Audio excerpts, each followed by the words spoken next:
जय आदिशक्ती. मी संगीता खोकले. अदृश्य अस्तित्व या चॅनलमध्ये सर्व ईश्वरांच्या लाडक्या निंदकांचे देखील मनपूर्वक स्वागत.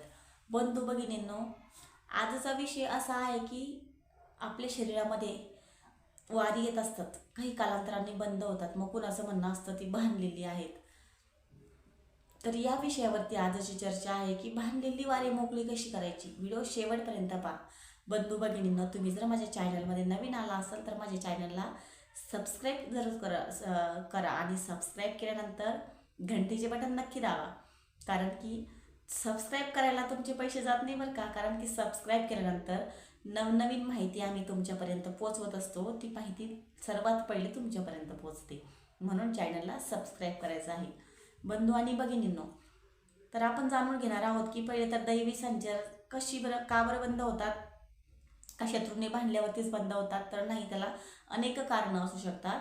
कारण की तुमच्या शरीरामध्ये संचार असेल, तुमची पाळणूक नीट नसेल, तुमचं आचरण ठीक नसेल, या गोष्टीवरती देखील तुमचं संचार बंद होऊ शकतात. आणि अजून एक कारण होऊ शकतं, तुमचे कोणी दुश्मन असतील, तुमच्या शरीरामध्ये आलेला संचार त्यांना देखवत नसेल, त्यांना चांगला वाटत नसेल, तर ते तांत्रिक लोकांकडे जाऊन तुमचा संचार बांधतात. तर त्यामुळे तो संचार तेव्हापासून आपला बंद होत असतो. आणि अनेक उपाय करून देखील तो संचार मोकळा होत नाही. तर आज मी तुम्हाला घरच्या घरी संचार मोकळा कसा करायचा आहे बांधलेला, त्या विषयावरती आज मी व्यवस्थित तुम्हाला सविस्तर माहिती देणार आहे. तर व्हिडिओ शेवटपर्यंत पाहायचा आहे. बंधू भगिनींनो, तुमच्या शरीरामध्ये ज्या पण देवी देवतांचा संचार असेल अथवा तुमच्या शरीरामध्ये जर दैवी संचार असेल, मग त्या देवी देवतांचे कुठले वार आहेत, मंगळवार, शुक्रवार, खंडेराय असतील तर रविवार, असे कुठल्या देवांचा संचार तुमच्या शरीरामध्ये आहे, त्या देवी देवतांच्या वाराच्या दिवशी तुम्हाला हा प्रयोग करायचा आहे. तर काय करायचं आहे मी तुम्हाला सांगते. बंधू भगिनींनो, एक लिंबू घ्यायचा आहे, एक लिंबू घ्यायचं आहे, दही भात घ्यायचा आहे, 7 बिल्वे घ्यायचे आहेत आणि 7 प्रकारची फुले घ्यायची आहेत. मग वेगवेगळ्या कलरची 7 फुले घेतली तरी चालेल. आणि तुमच्या शरीरावरून ते तुम्हाला उतरायचं आहे. उतरून तुम्हाला कुठेतरी टाकून यायचं आहे. उतरल्यानंतर रिटर्न तुम्ही घरामध्ये जेव्हा याल तेव्हा तुम्ही पंचामृतांनी आंघोळ करायची आहे. तर पंचामृताला तूप, मध, दही, दूध, साखर आपण असं सर्व मिक्स करत असतो. तर तुमच्याकडे ते सर्व उपलब्ध नसेल तर तुम्ही काय करायचं आहे, आंघोळीच्या पाण्यामध्ये 5 लिंब कापून टाकायचे आहेत आणि 1 चमचा गोमूत्र आणि 1 चमचा दही एवढं टाकून तुम्ही त्या पाण्याने आंघोळ करायची आहे. आंघोळ झाल्यानंतर तुम्हाला देवासमोर बसायचं आहे. जर दैवी संचाराचा संचार असेल तर तुम्ही लाल कलरचंच आसन वापरावं. लाल कलरच्या आसनावरती तुम्ही बसायचं आहे.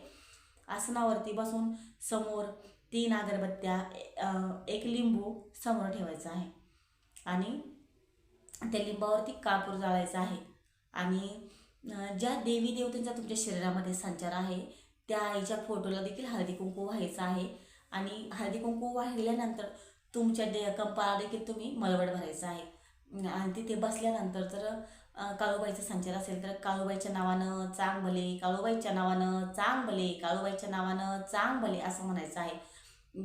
यल्लमाचा असेल तर यल्लार मणिक उध उध उध गाई उध उध, यल्लार मणिक उध उध उध गाई उध उध, असं ज्या देवी देवतेचे संचार आहे तुमच्या शरीरामध्ये तिचं नाव घ्यायचं आहे. आणि तुमचं शरीर पूर्ण हलवायचं आहे. जसं की तुमच्या शरीरामध्ये संचार झाल्यानंतर तुमचं शरीर पूर्ण व्हायब्रेट होतं, तसं तुम्हाला शरीर हलवायचं आहे पूर्ण. आणि फक्त तुम्हाला श्रद्धा विश्वासाने हे करावं लागेल. शक्यतो पहिल्याच दिवशी तुमचा संचार मोकळा होऊ शकतो, नाहीतर 21 दिवसात कधीही तुमचा संचार मोकळा होऊ शकतो. तुम्हाला 21 दिवस हा प्रयोग सतत करायचा आहे. मग दुसऱ्या दिवशी तुम्हाला जे उतरून टाकायचं सांगितलं आहे ते उतरून नाही टाकलं तरी चालेल. ते उतरून तुम्हाला टाकायचं नाही. तुम्हाला फक्त जे प्रयोग मी देवासमोर बसून तुम्हाला करायचे सांगितलेले आहेत तेच प्रयोग तुम्ही करायचे आहेत. काय होतं ना की अशाने तुमचा शरीरातला जो संचार आहे तो नक्कीच मोकळा होईल आणि त्या वाऱ्याला वाचा देखील फुटेल. तर तुम्ही हा प्रयोग घरच्या घरी करून बघा आणि करून बघा, नक्की करणार आहे ते पण कमेंट करा की मी करणार आहे. आणि केल्यावरती देखील तुम्हाला काय अनुभव आलेत ते तुम्ही व्हिडिओच्या द्वारे कमेंट करून नक्की कळवायचं आहे.